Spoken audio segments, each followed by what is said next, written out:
मालेतील हे तिसरं आणि अंतिम समारोपाचं पुष्प गुंफण्यासाठी आजचे जे व्याख्याते आहेत, युवा व्याख्याते माननीय श्री गणेशजी शिंदे साहेब यांना विनंती करतो. सुप्रसिद्ध वक्ते पुणे, आपण आपलं हे अभिनव व्याख्यानमालेतील तिसरं पुष्प गुंफावं. त्यांचा विषय आहे जीवन सुंदर आहे, जीवन सुंदर आहे. जोरदार टाळ्याने आपण त्यांचं या ठिकाणी स्वागत करूया. जोरदार टाळ्या त्यांच्यासाठी. माननीय श्री गणेशजी शिंदे सर.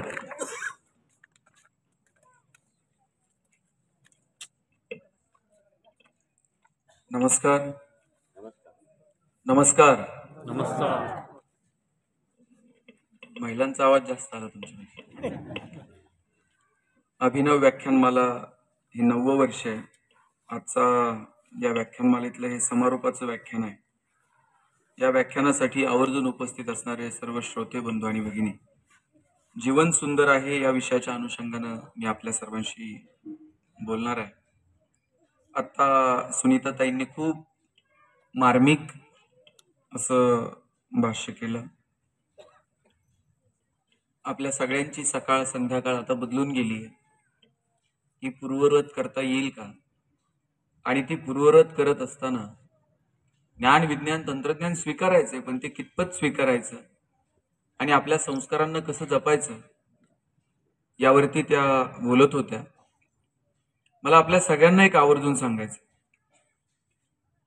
वामनराव पैंचं खूप सुंदर वाक्य आहे, तुम्हीच तुमच्या जीवनाचे शिल्पकार आहात. जगात कुणीच कुणाला बदलू शकत नाही. मी खूप दिवस झाले भाषण करतोय आणि एक दिवशी वडिलांना विचारलं की हे भाषण बिषण करून तर काय समाज बदलताना दिसत नाही, काय करायचं? आवाज बरोबर. वडिलांना विचारलं समाज बदलत नाही, हे भाषण वगैरे करून काय उपयोग आहे? वडील म्हटले समाज वगैरे बदलेल यासाठी तू भाषण बिषण द्यायच्या फंदात पडू नको. म्हटलं मग? म्हटले बोलून बोलून तू एकटा जरी सुधारला ना तरी आमच्या दृष्टीने ते फार मोठं काम झालं.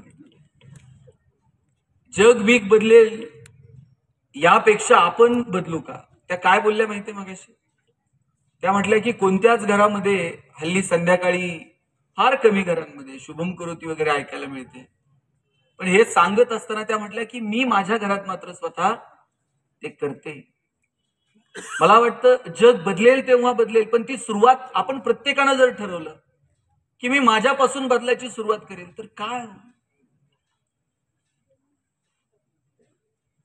हे व्याख्यानं, कीर्तनं, प्रवचनं, प्रबोधनाची माध्यमं यानं एक पोषक वातावरण निर्माण होऊ शकेल बदलण्यासाठी, पण बदलांची सुरुवात मात्र आपल्याला आपल्यापासून करावी लागेल. एक राजा होता. त्या राजानं दवंडी दिली की या राज्यामधला जो कोणी राजकुमार ही नदी पोहून पलीकडे निघून जाईल, पलीकडच्या तीरावर जाऊन पोहोचेल, त्याला मी माझा अर्ध राज्य बक्षीस देईल आणि माझ्या राजकन्येसोबत त्याचं लग्न लावून देईल. पोरांनो आता सांगा, याच्यापेक्षा सुंदर करिअर काय बरं? काय नुसतं पोहून जायचंय? नाहीतर आजकाल सगळ्यात अवघड जर कोणतं काम असेल गावागावात